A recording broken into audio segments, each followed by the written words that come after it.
Welcome to the Breakthrough Story. The purpose of the Breakthrough Story is to look behind the scenes of successful individuals in Columbus, Ohio, to see what challenges and breakthroughs they experienced along their path to success. What obstacles did they face in their early stages of life, and what helped them break through those obstacles? What has helped them succeed, and what is something they did differently? These are some of the few questions we try to answer with the Breakthrough Story. This episode is brought to you by Orange Visuals. Orange Visuals is a one-stop shop listing and branding service for real estate professionals in Central Ohio. When you need to market yourself or a property, Orange Visuals provides all the services such as photo, video, brochures, single property websites, and so much more. Visit Orange Visuals today and see why top producing realtors choose to market themselves with Orange Visuals. Hello everyone, thank you so much for joining us for another episode of the Breakthrough series. And today we have a very special episode. I already know that we're going to get a lot of value out of this because we're joined with John Harp. And John Harp is a real estate consultant and coach who coaches and helps agents from the very beginning get to high producing levels. And he's worked with a team that is one of the highest producing teams in Columbus. And so I'm really excited to have him. Thank you for joining with us, John. No, thank you for having me. So John, if you could tell us a little bit about who you are and how you got into real estate. Yeah. What led you to be in real estate at all? Yeah, so for me, I've been licensed 10 years and selling for 10 years now. And it all started back when I was graduating college. I came to Ohio State, originally went for accounting, came upon calculus, and I failed calculus. And when I failed calculus, I just made a decision of like, okay, maybe this isn't what I want. So I switched to sports management, and I always say Ohio State sports management, the degree, you have two tracks basically. One to go be a gym teacher, one to go into, the sports world selling. Most likely your first job is going to be selling season tickets. And at the time I didn't feel that, I felt my degree was worth more than me starting somewhere, whether it was here in Columbus or somewhere in a small town selling season tickets for a single A baseball team or whatever.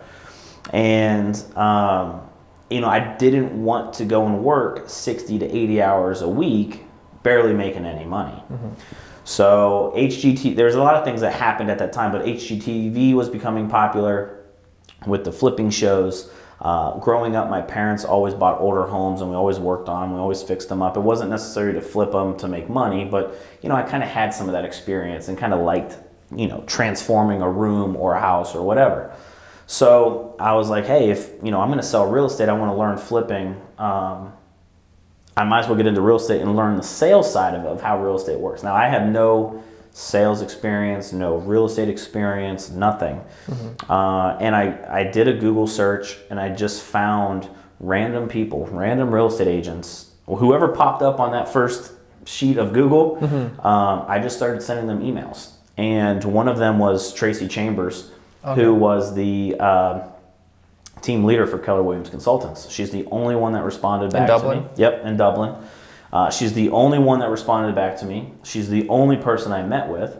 And so I sat down with Tracy and she's like, hey, I got a young guy who is looking to build a team. I think you guys would get along. And that person is my mentor and my team lead still, Ryan Reilly. Mm-hmm. So I met with him 3 weeks after graduating college. I started with him and I went to Hondros to get my license. And, he brought me in underneath him as his admin at first, allowed me to work Monday through Friday, 30 hours a week, if that, just to help me pay some of my bills. And then I did the classes on the weekend. Mm-hmm. And he really took me under his wing. And, you can say the rest is history, but, I've been with Ryan since day one of my career. Mm-hmm. And he's really guided me on how to not just think about real estate, but think of real estate as a business, mm-hmm, right? We were just talking off camera here about, if my business relies on me 100% of the time in all aspects, that's not a business, that's a job, mm-hmm, right? So it's like, how can we create an actual business And that's where like most people in our industry, they're not taught that. They're not taught how to run a business. They're not even taught how to go and sell real estate. You know, we all get our classes, we pass the test, and it's like, figure it out, you know, good luck.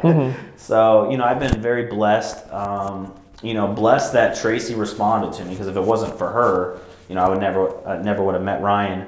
And blessed that Ryan's been in my life and has taken me under his wing and has really shown me invested time, not just time, but money, you know, everything, to what I needed to get to this point. And, you know, now one of my passions is giving that back to others. Do you think, and before we kind of get too far into the different advice for agents, I wanted to ask, when you were starting out with Ryan, how far ahead was he? Was he also not too far into the career, or? No, so, you know, it's funny, I'm 32. When I started with Ryan, he was 32 or 33.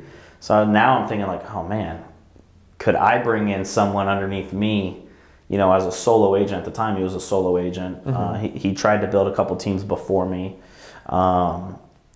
But yeah, I mean, he was just doing it on his own. He had recently connected with a bank. That was when REOs and stuff were, foreclosures and short sales were still happening. And he connected with a bank that had when I joined him, I think there was about 120 foreclosures that the bank needed to sell. And Ryan was in charge of managing those properties. They had tenants in them, so collecting the rents, and then we would sell off those foreclosures. And I think it ended up, I joined Ryan in 2011. I want to say by 2013, maybe, was when we finally got out of getting rid of the foreclosures. I could be wrong on the 2014-ish, but I wouldn't say he was, you know, way ahead. But he had been licensed at that point for 8-9 years, and he was just kind of doing it on his own, you know, trying different teams, you know, trying to build team, different spots. But, you know, the one thing that we did was, when that market was foreclosures and short sales and all that, we dove in. We you know, everyone else was, you know, you don't want to do foreclosures, you don't make a lot of money. I mean, we were selling houses for $15,000, you know. So, but it allowed me to understand that in any market, if you're willing to pivot, and if you're willing to do whatever it takes to bring in clients and to bring in money for your business, then you can survive anything. So it sounds like you caught him right before he was like an above average agent, and you caught him right before when he went to being a high producing team. Yeah. What do you think would be one thing that helps Ryan stand out, that team? And since you were part of it from a fairly early stage, what do you think would be one thing that helps them stand out to be one of the highest producing teams? It's funny you ask this, because as I'm coaching agents and agents that want to build teams, this is the common thing: implementation and execution. That's it. So I've had this conversation with a couple different people in the last month and a half. If you actually look at what the Columbus house team, what we executed on when I joined Ryan, was we executed on implementing internet leads as one of our main business pillars. We executed on bringing in real estate agents and getting them into our systems and helping them go from 0 transactions to whatever their goal was, right? Some agents don't want to go out and make $250,000. But by putting systems in place, we could bring someone in from either a brand new person or someone from a different company, plug them into the way we do business, and get their business going. And we focused on buyers. We didn't go out and try to get a ton of listings. We focused on the buy side. We own, and then buyer consultations. So like buyer consultations and buy side, like I lump those into. So we executed on leads. We executed on agents and getting their business up and running. And we executed on attracting buyer clients. And turning those buyer clients into raving fans, repeat clients. That's it. So when you talk about top performing agents, most of them only execute on 1, 2, maybe 3 things. They're not executing on 10, 15 different things.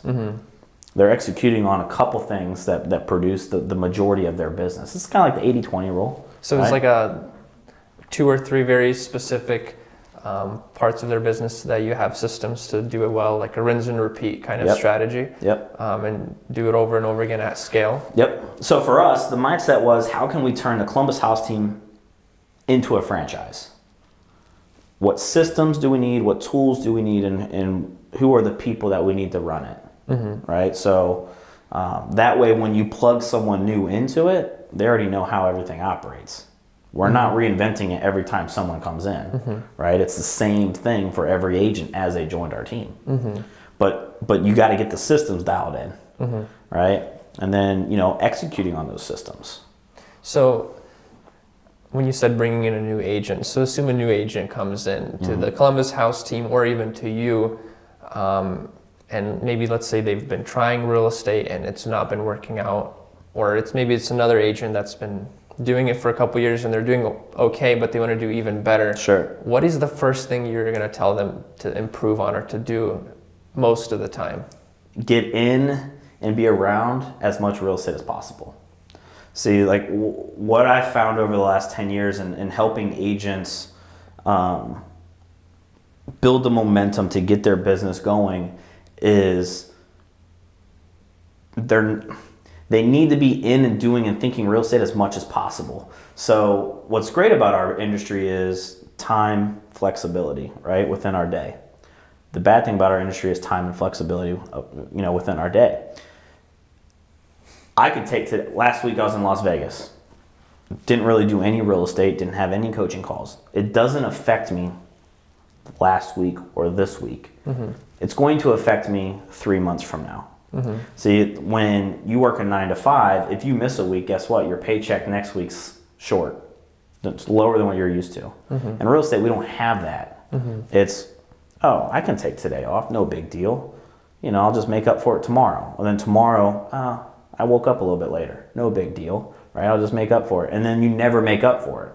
Well, the problem is we don't see those results for 3 months down the road.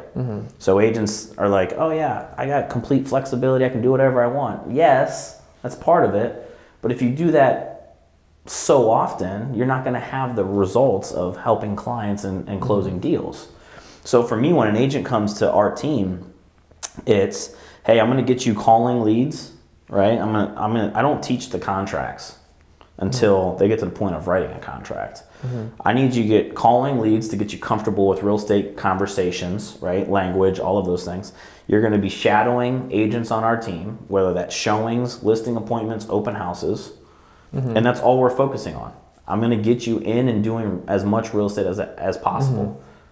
And the agents that do that and go all in typically have the faster success. The agents that you'll see like once or twice a week or once a week, they're going to be slow because they're not thinking real estate all the time. My goal is I want you thinking real estate even when you're at home or even when you're at your other job, right? Oh crap, I got to call so-and-so, or I got a showing tonight, or I got to shadow so-and-so, on this listing appointment, or I got an open house this weekend, or I got a buyer's consultation, or I got to watch this video, right? Because when it's top of mind and you're doing it, you're going to be more comfortable, right? The more comfortable you are, the more confident you are.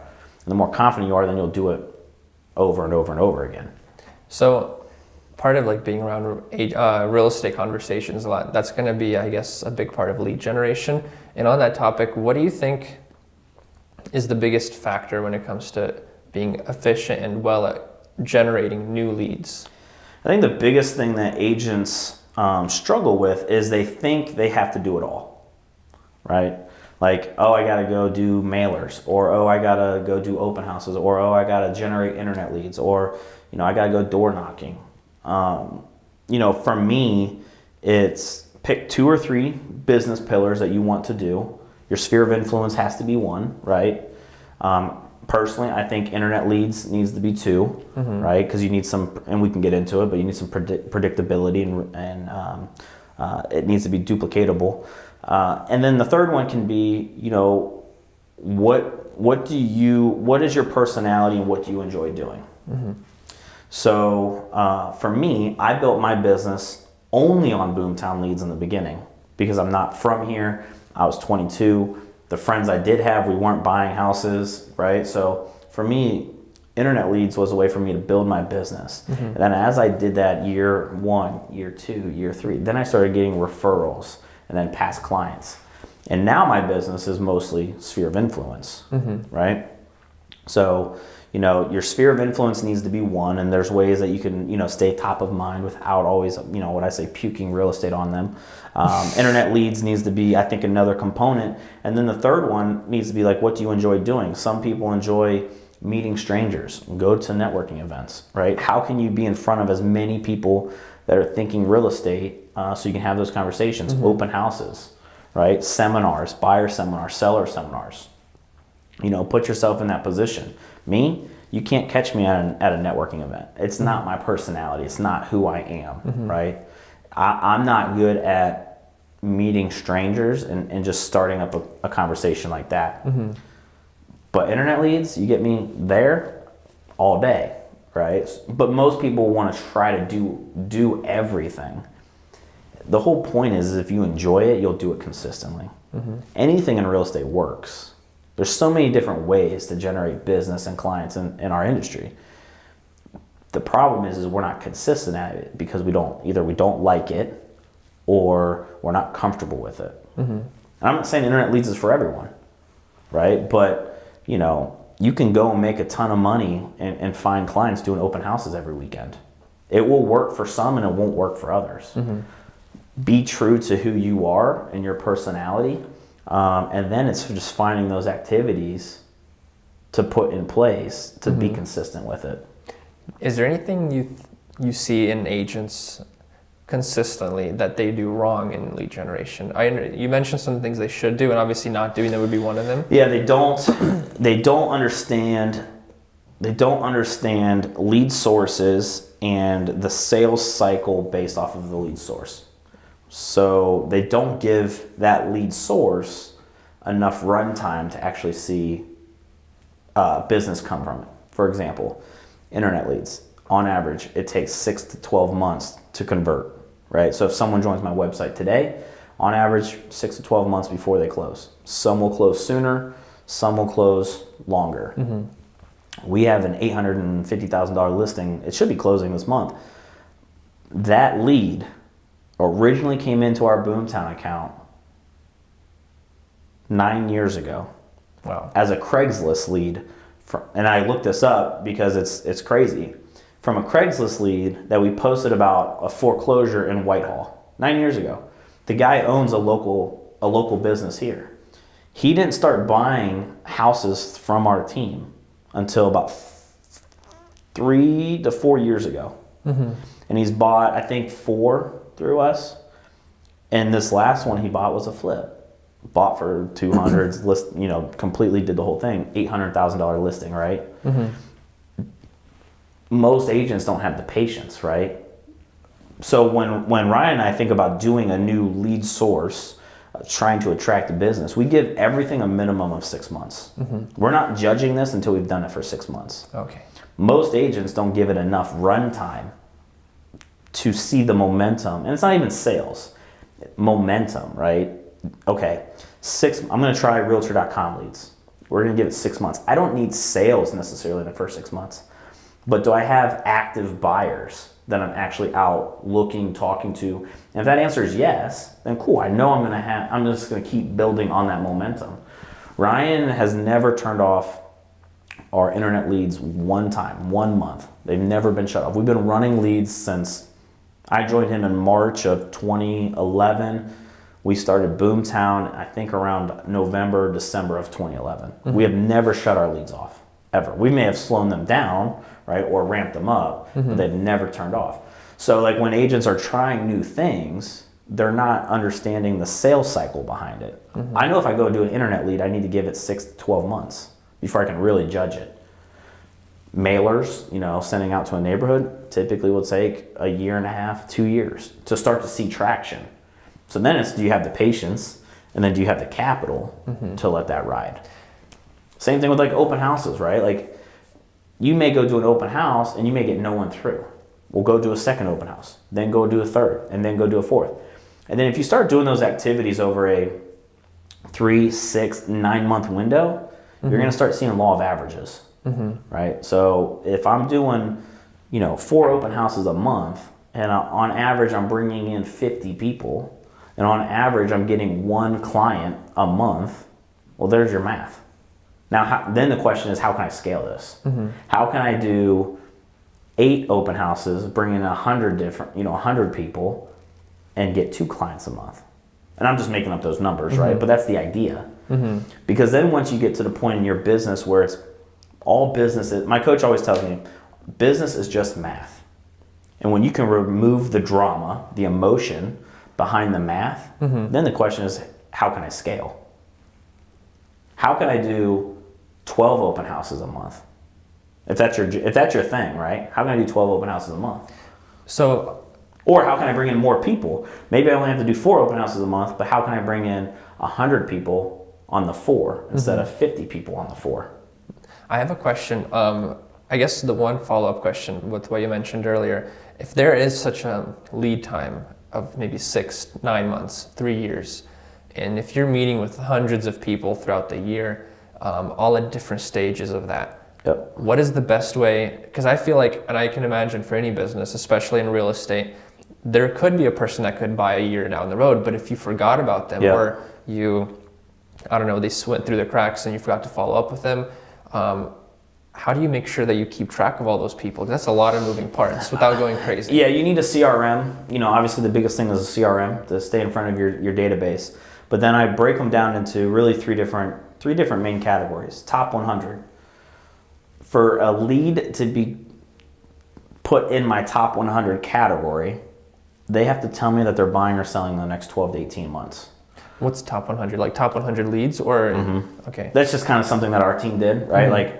So for example, if I was managing you as an agent on our team and I saw that you had 80 people tagged top 100, that tells me that you spoke with 80 people that said at one point they're looking to buy or sell in the next 12 to 18 months. Out of those 80 people, you should have sales coming in because you should be staying in front of those 80 people, right? So for me, it was always top 100, anyone who was looking to buy or sell in the next 12 to 18 months. And then when they're in the top 100 category, I would break those down into the seasons. So like right now, I would consider this fall of 2021. Then I would do winter of 2022, spring of 2022, summer of 2022, fall of 2022. So if you told me, hey, my lease is up next September, I would put you top 100 fall 2022, right? Now, those people are going to slide in between seasons. So I have to stay in front of them. I just can't wait until the fall time. That might be too late. Because you got to reach out maybe in the summer. Right. But they may slide from season to season, right? Chances are they're not going from the fall to the spring or from the fall to the winter, right? But they may go from fall to summer or fall of 2022 to winter of 2023. So then I'm able to look, okay, I got 10 people that told me winter of 2022. I have 15 people already lined up for the spring of 2022 that have told me that this is when they're looking to buy or sell. Okay, I got 5 people in the summer so far, and I got maybe 2 people in the fall. Well, how can I add more to those buckets? That's my whole goal with prospecting and bringing in leads. And then the third category is hot. Hot is anyone that's looking to buy or sell in the next 3 to 4 months. Those are people that I should be either actively start showing or I need to be having meetings with, consultations. What is, just so people have the expectation, I've heard that in a given market, only like 5 or 8% are willing to buy now, and most of them are like in that top 100 as you described. What is the expectation, like even in Columbus, in that percentage-wise? Like, what should your focus be on? Should you be despairing if you only have like 5% hot leads? No, I mean, I never focused on that. For me, it was always how many's in my top 100? Because if I have 100 people in my top 100, well, I should have sales coming from that. Out of that top 100, some are going to decide not to buy. Some are going to decide not to sell. Some are going to decide to continue renting. Some are going to use a different agent. Some are just going to disappear, right? And you'll just lose contact, and some will slip through the cracks, and some will use you, right? My job is to be in front of them as much as possible, Remind them who I am. So that if they don't use you, it's not your fault. Right. It's always my fault. It's never the lead's fault. It's John's fault if I didn't stay in front of them, if I didn't get them to sit down with me, or if they didn't remember that I've been emailing them for 12 months properties and they went and used a different agent. Right? It's my fault because I didn't follow up enough, and or I didn't catch their attention for them to remember me when they were ready to buy. I always tell clients and our agents, like, we don't care when someone buys or sells. We just need to be the person that's in front of them when they do. I don't, like the lead that we have now, I didn't care that he didn't buy for 5 years. He kept coming back to my website because I kept sending him properties. Now, since he's bought 4, 5, 6 houses, whatever the number is, right? But it took him 4 or 5 years to get there. But so from my mindset, it's always, I don't care when someone buys or sells. I just need to be the agent that's in front of them when they are ready. So for me, prospecting is getting them into my top 100, then putting them into the right season, and then moving them to the hot category. So what would you say is, just quickly, what are the best CRMs for agents to do this well? Best CRM is any CRM that you're going to use. There's no, I mean, like every CRM has different bells and whistles and things like that. We use Boomtown. The reason Boomtown's one of the more expensive ones, and the reason why we haven't switched from them is because we're so comfortable with it, right? I can bring a new agent in and I can teach them, and I've been using it for 10 years now. But all CRMs work. You just have to make sure you're using it consistently. There's CRMs that we've tried that I just didn't like, some of the features, the flow, whatever.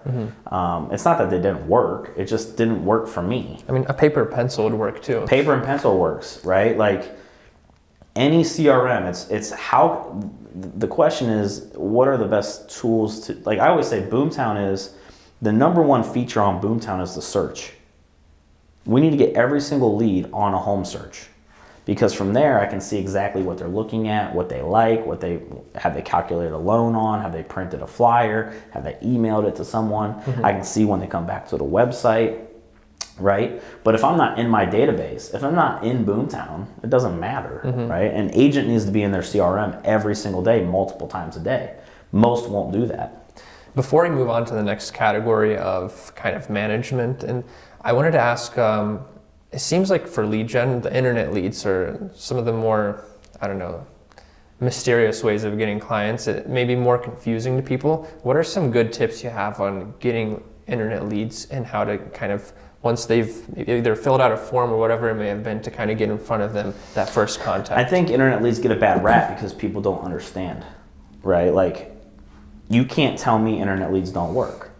That's how we built the Columbus House team, right? You may say internet leads are garbage, but when you actually understand that an internet lead converts at 1%, so for every 100 leads, 1 will be good. Now the question is, how many clients do I want? And then how can I scale that? Or do I want to put in that much effort to find that one person? If I told you, hey Tim, there's gold in your backyard, you're probably going to go and dig for it, right?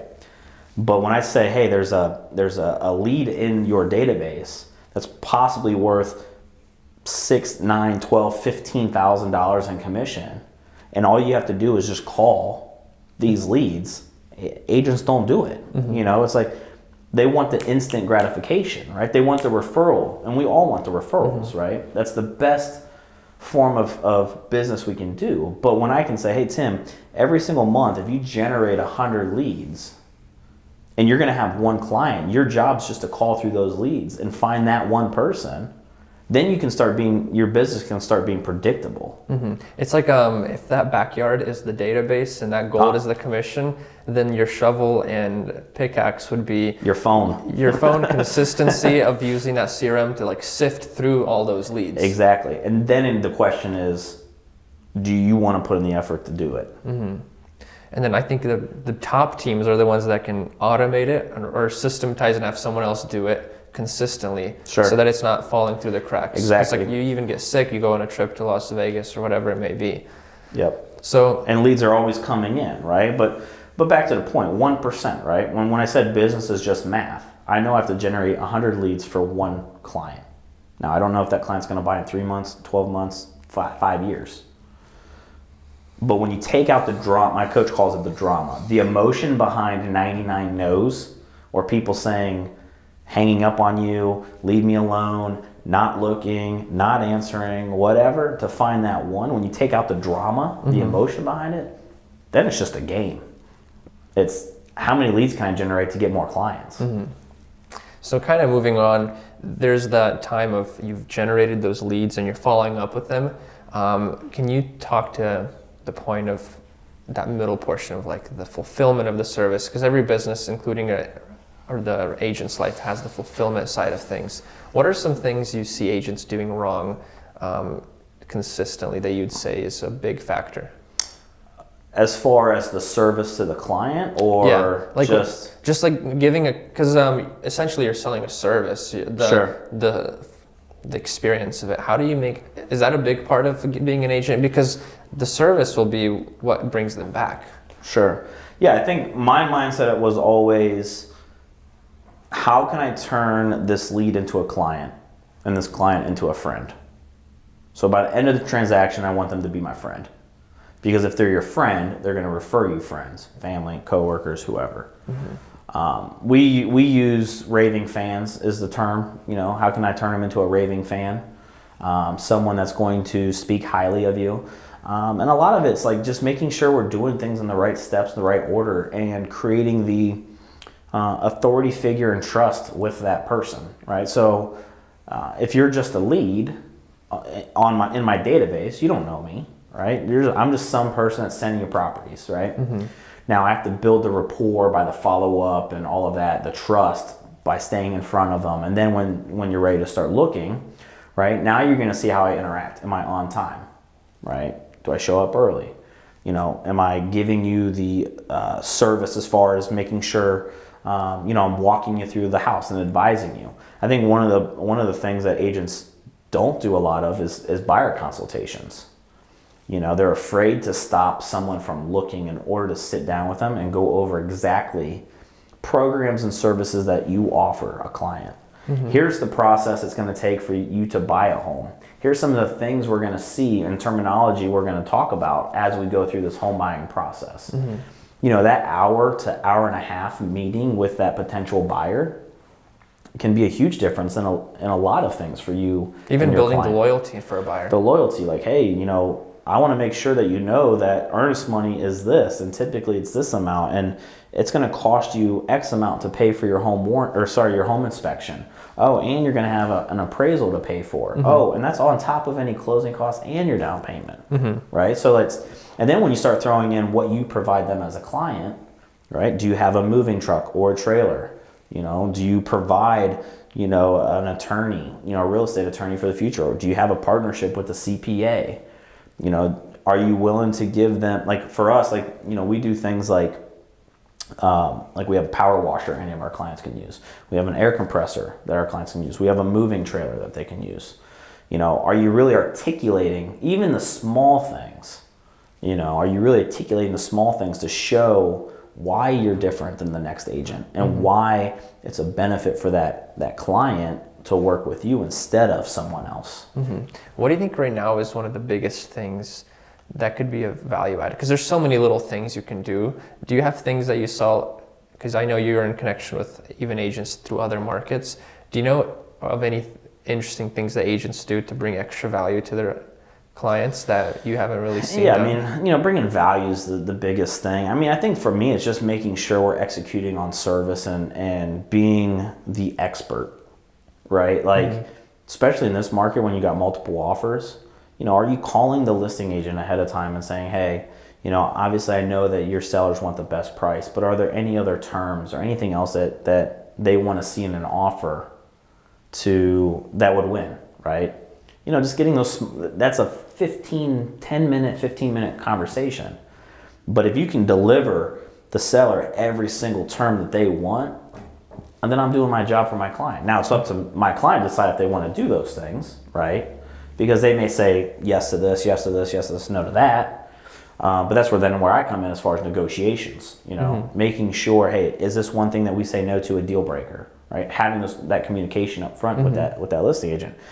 Because ultimately my job is to make sure I put my client in the best possible position to succeed when they find the home that they want. And if I don't do some of the things up front, the buyer's consultation, getting them pre-approved, right? Making sure they understand what earnest money is, making sure they understand what an appraisal is and an appraisal gap and you know, what does that look like, right? Like I just won a deal, you know, our terms were pretty close, but we had earnest money, the other buyer didn't. Something like earnest money that doesn't necessarily mean a ton in a deal, but it was one factor that separated it, right? Well, that other client and agent missed out because maybe they didn't put a $500 earnest money deposit down that they'd get back at closing. That's all. I mean, it's basically just being a professional and not assuming that just because you have a license that things are just. You know, I tell agents all the time. I personally view myself on the same tier as a doctor and as an attorney. And, you know, you don't tell your attorney to meet you at Starbucks. Your attorney says, no, you're going to come to my office and here's how we do things, right? And I want to make sure you're educated on this.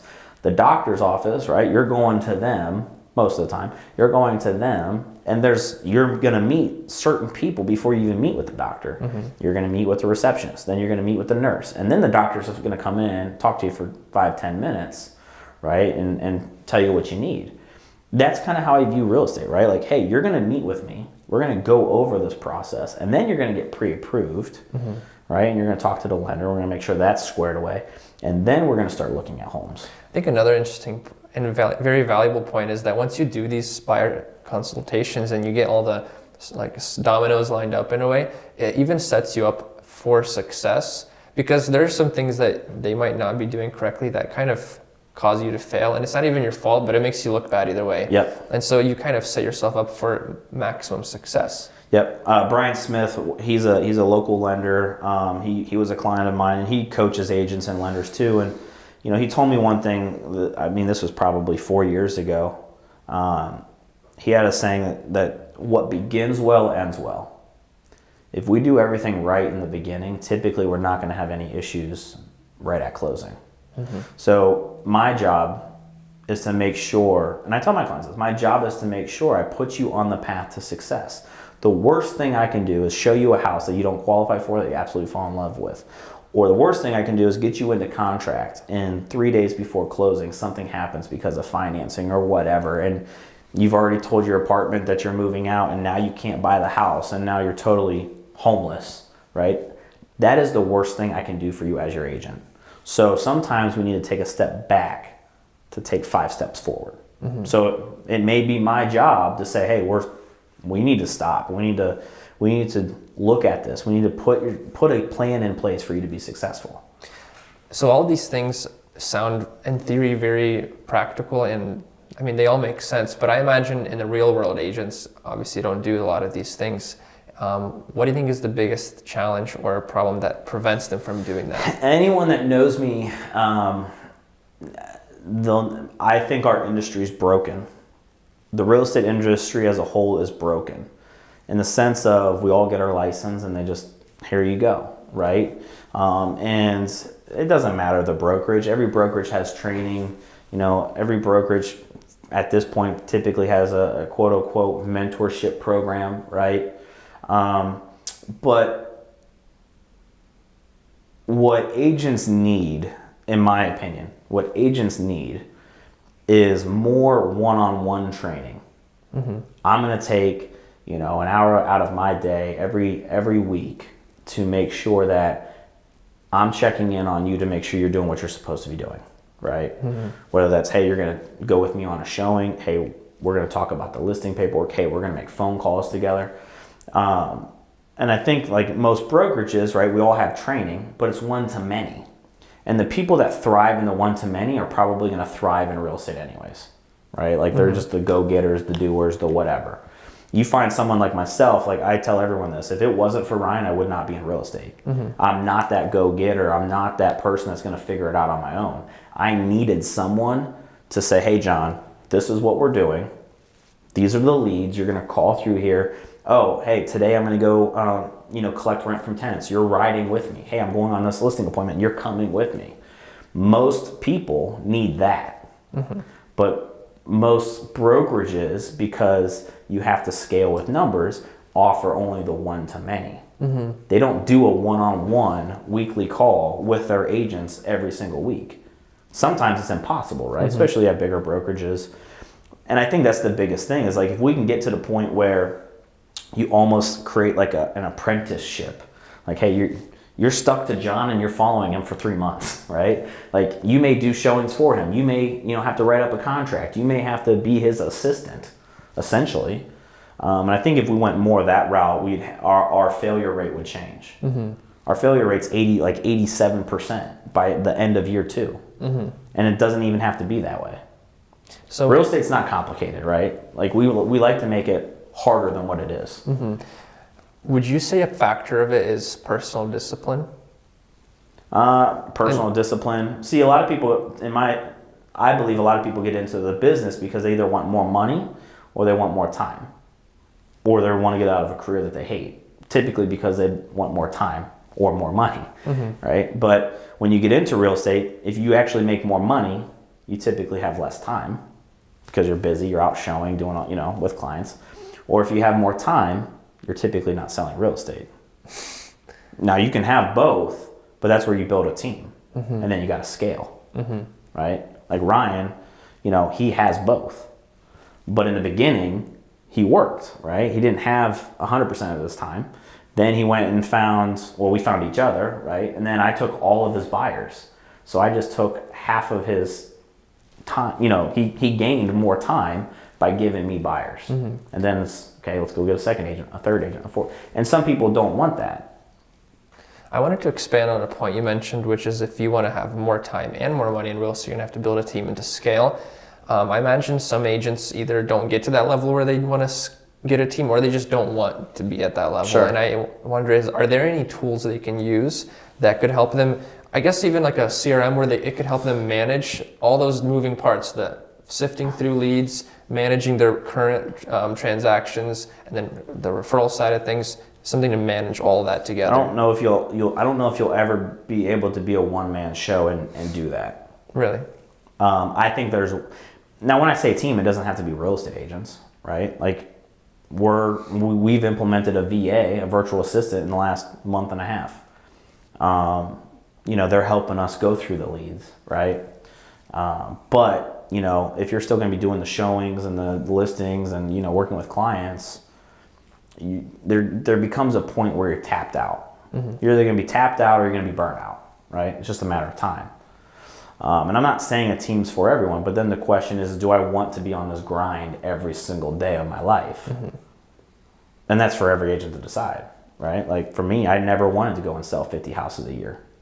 Personally, I never wanted to sell that. I had a certain goal, a certain lifestyle that I wanted to live, and I was comfortable with it. For Ryan, he built a team because he wanted complete freedom of his time, right? Well, how do you do that? You go out and you replace yourself with systems and people, other people to do it for you, right? And for him, he's taken less of a split than if he were to go and sell 60 houses himself. But he has the time and the freedom and the flexibility that he wants. I wanted to touch on, there's so many other things we could talk about. I could talk forever. We'll probably need like a part 2 and 3. I did want to, personally, I've talked with many agents over the years, and it's kind of funny. Besides them saying what their name is, they usually mention that they get their business from referrals. Yep. And I've also, maybe you've met 1 or 2, if any, that have had a system in place to get referrals. What do you think is the best or most successful way to kind of cultivate those referrals? Would it be similar to those, or would it be the same exact thing as what you do with the leads, or is there a different approach? Yes. No, it's all the same, right? It's how can I stay top of mind? That's it, right? So internet lead, I gotta get them set up on the search and I gotta follow up, right? Stay in front of them. Referral, past client, SOI, whatever it may be. It's how can I engage with them on a consistent basis to stay top of mind, not always puke real estate on them, but let them know that I'm a real estate agent, right? That's inviting them to events. That's, I tell agents this too, like even, if I'm out showing a house, right? Check into that city, out showing houses tonight, right? Maybe I'm in Canal Winchester. Maybe I'm at the office and I'm hitting the phones and I'm prospecting, right? make a post about how you're hitting the phones and calling people about looking to buy or sell. You don't always have to put out those posts that say, hey, I'm always looking for referrals. If you know anyone that's looking to buy or sell, please send them my way. That does work, but that can't be your only post. There's other ways as agents that we can stay top of mind in front of our sphere of influence. The other thing too, and this goes for any type of lead, how can I bring this person value right now? If I'm going to reach out to them, how can I bring them value? An internet lead, Seth Sias, who's on Jermaine Fox's team, who I coach, when he got into the business, I told him, these leads, they don't care about you and I. We just need to give them what they want. And what they want right now is they want to see property listings. Now, over time, as you build that rapport and they become clients, then they start to care about you. But in the beginning, they don't care about, like he'll tell you, I told him I saw a post and it was an ad with his picture and information, and he was running a Facebook ad. I said, Seth, it's not going to work. No one cares about you, right? They want to see properties in Circleville. They want to see properties in Grove City. That's the biggest way to get someone's attention, right? So if I'm an SOI or I'm connecting with my sphere of influence, I was just telling an agent today on a coaching call, if it was me, and this is something that we're going to start doing next year, I would go through my own personal database, my friends, my family, whoever has a small business. I'm going to reach out to them and I'm going to say, hey Tim, I have a past client or a database of 500 people. Can I highlight you, connect you with someone, and this month's email to my database with your service? So let's just say springtime, right? In the springtime, everyone needs their or should be getting their AC serviced. I should be reaching out to an HVAC company, and if they're in my database already, this is even better, right? Reaching out to an HVAC company and say, hey, for my 500 past clients or my 500 people in my database, instead of you charging $150 for your AC service, would you charge them $99? And it's only for my past client database. Now, guess what? That month mailer for April, hey guys, I got ABC HVAC company. They're actually a friend of mine or a past client or whoever, right? And for you exclusively, they're offering you to get your AC service for $99. For you as my client. For you as my client. And you feel like I think it's creating they feel indebted to you now, which creates that loyalty. But you're actually bringing them value. Yeah. Right? Like it's not, you're actually bringing them value. And to the small business owner, it's like, hey, if I could bring you an extra 20 people, right, to their database, right? Yeah, they may take the hit up front, that $50 that they're going to lose, but now they have my client's phone number, name, address. And who knows, maybe in the future, if they do a good job with follow-up, they're going to get the furnace servicing. Maybe they're going to get any future repairs that may be needed. And maybe they're going to get a future replacement, right? So that's the idea, is how can I provide value to this person at this time, at this follow-up? And really understanding, what is that? And that's just one way, right? Like I would find 12 local small business owners, whether it's in my database or people that I know and trust, and how can I bring that to my own database and highlight one every single month? And it's a value add. One question. So when it comes to that kind of follow-up and creating that value add, whether for new leads or referral past clients, what's the best way to go about it? Is it to find some kind of software and that helps you automate that process? Or is it better to hire it out either to a VA or even a person? Or is it even possible to automate it and still be a value and not spammy? I think it comes down to making sure as real estate agents we're having conversations with other agents and aligning with people that are willing to help you grow. So there's things that I take from conversations with different agents that they're doing that's working in their business, and I'm just putting it into our business. As far as automating it, that email that would maybe take you, 10 minutes a month, right, to actually type that out and then send it to everyone. Now it's going to take you time to build that relationship with the lender or the vendor, whoever you're partnering up with on that monthly highlight, right?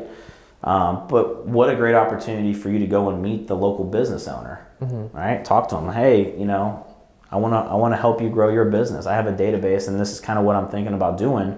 Are you cool with this? And if they say no, well, I guess you made the connection, right?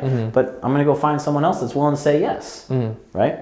And then guess what? Now you can start creating your past client vendor list. Now you can send that list out of all of the preferred people that you sign off on. Hey, here's my preferred roofer. Here's my preferred electrician. Here's my preferred HVAC. Here's my preferred flooring. Here's my, you know what I mean, window guy. Here's my preferred car detailer. Here's my preferred doctor. Whatever it is, my CPA. So I think it's just staying top of mind, providing value. Don't be spammy. It's not, hey, who's looking to buy or sell real estate? And when you can do that on a consistent basis, be genuine, be authentic, right? Social media is a great tool for that. That's something I've learned from Mike Doyle, with coaching him over the last year. He uses social media as a tool. He consumes it. Most people consume it, right? And they don't do anything with it. But Mike uses it as a tool as well. That's awesome. And he's actually the one that let us use his office, his new office. Yeah. To kind of wrap it up, what are some good tools in general, and that could include even books or resources that you would recommend to agents to help them either stay new and up to date or even kind of grow? I'm a very basic person. So I think a lot of times we get caught up on the shiny objects, the bells and whistles of this program, that software, whatever it is. I think if you stick to the basics, then you'll be successful. And a lot of that is making sure you have a CRM, to not just a CRM, but typically a CRM that has a search feature tied to it, an IDX feed tied to it, because that's going to allow you to follow the lead's activity, right? How often are they coming back to the website? All of those things. Focusing more on text messages first, reach outs, then phone calls, then emails. Getting into different conversations and aligning with agents that are doing more than what you're doing. So I believe that everyone should have a real estate coach. I believe that everyone should be a peer to someone else. So a coach will help you get to where they're going, right? Or where you want to get to. A peer is someone that is on the same path as you. Maybe you're doing 35 deals and they're doing 40, right? They'll help you get through the ups and the downs because you guys are going through it at the same time together. And then I also believe that everyone should be a coach. There's someone that wants to get to where you're currently at. And by you coaching them to get to where you're currently at, it's going to help you build communication skills. It's going to help you learn faster. It's going to help you dial in your own stuff. And then I believe, I'm big on Clubhouse, the social media app Clubhouse. We do a room with real estate professionals Monday through Friday, 8 a.m. to 9 a.m. Doesn't matter the industry as far as lender, home warranty, home inspector, or brokerage, real estate agents, doesn't matter. We just get together every morning and we have real conversations. Like today was, work-life balance with kids and family. How can you go and sell real estate but still give the kids enough time, still give the wife enough time, so give the husband enough time? Like real conversations that we don't have at the office or that you don't learn about at school. Like how can I reach out to my past clients, right? What happens if an agent leaves your team? Like how can you get through that? What's that process? And there's agents at all different levels, brand new agents to, big time teams. And when you find people that are willing to help you grow and help everyone grow, then it's just taking what's working for them and how can I tweak it and put it into my business. The funny thing about Columbus is there's going to be over 30-some thousand sales this year. When you count total new builds and FSBOs and all that, we're probably close to 40,000, right? Our team will do about 350, 60 transactions maybe.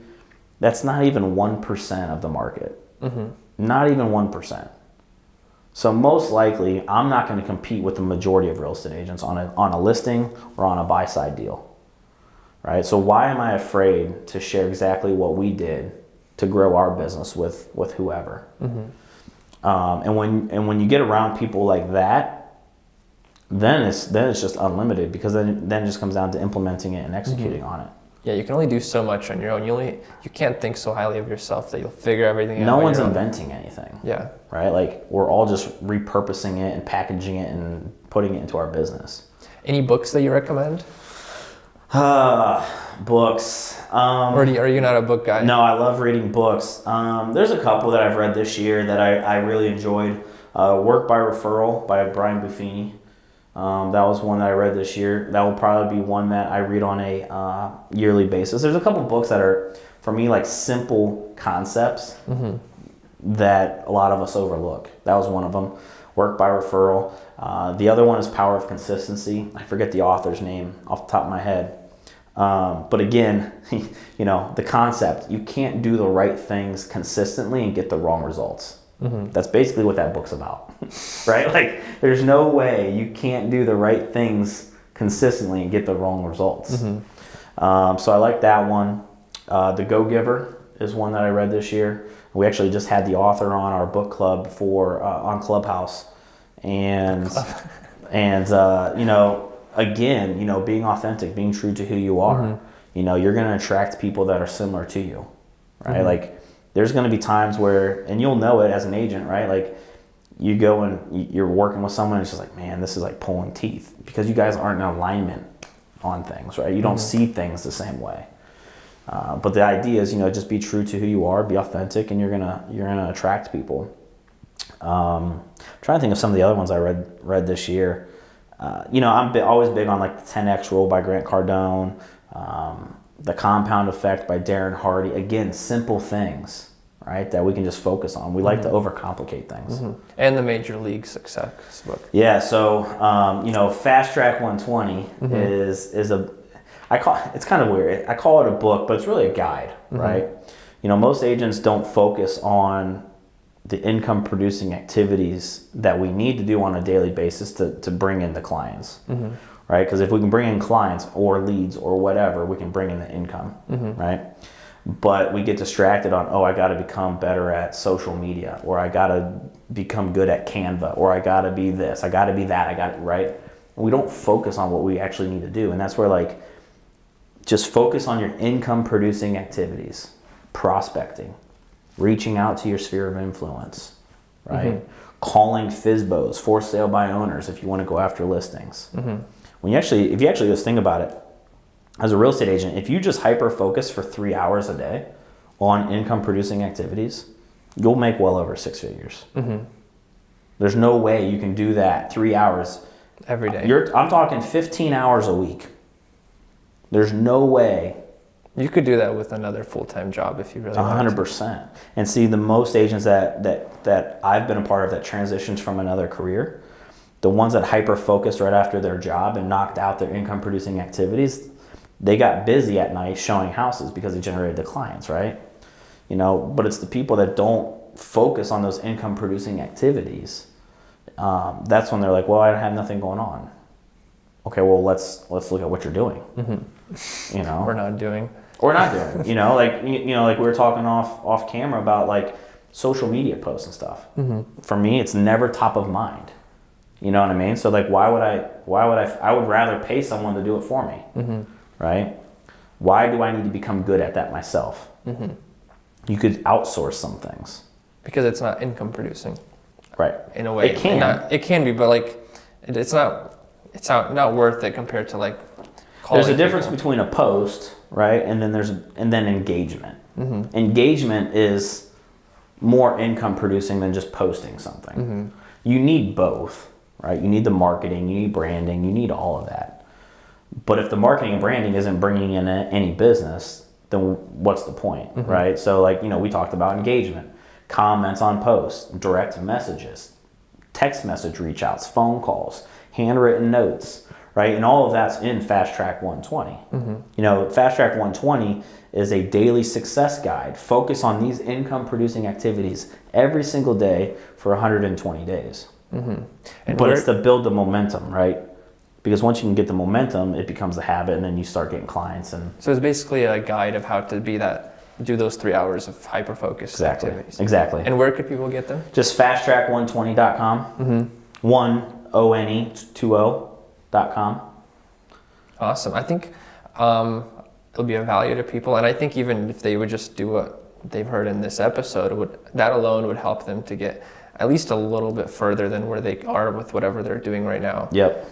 So I really appreciate you joining, John. I think it would be useful to do another episode later on because there's so much more. I know that I know you have a lot more to share that you didn't even get to. But I really appreciate you coming over, and I think that anyone listening, they could even reach out to you. What's the best place to do that? Yeah, you can reach out to me. Facebook, John Harp. Instagram, I think it's VJ Harp. If you want to text me, my cell phone, 614-309-7925. If you want to jump on a free coaching call, we can get that squared away as well. But yeah, I mean, for me, doing things like this is, I got lucky in finding Tracy and Ryan, right? And I know most people don't have that when they get started in this business. So I'm blessed, and I feel it's my duty and my obligation to be that Tracy and Ryan to other people. And to give back, because like I said earlier, what we execute on, we didn't invent it, right? We just focused on 2 to 3 different things, and that's all we did, right? And real estate doesn't have to be hard. We just like to make it hard. Awesome. Well, thank you so much, John. And for the listeners, we'll see you on the next episode. Awesome. Thank you. Awesome.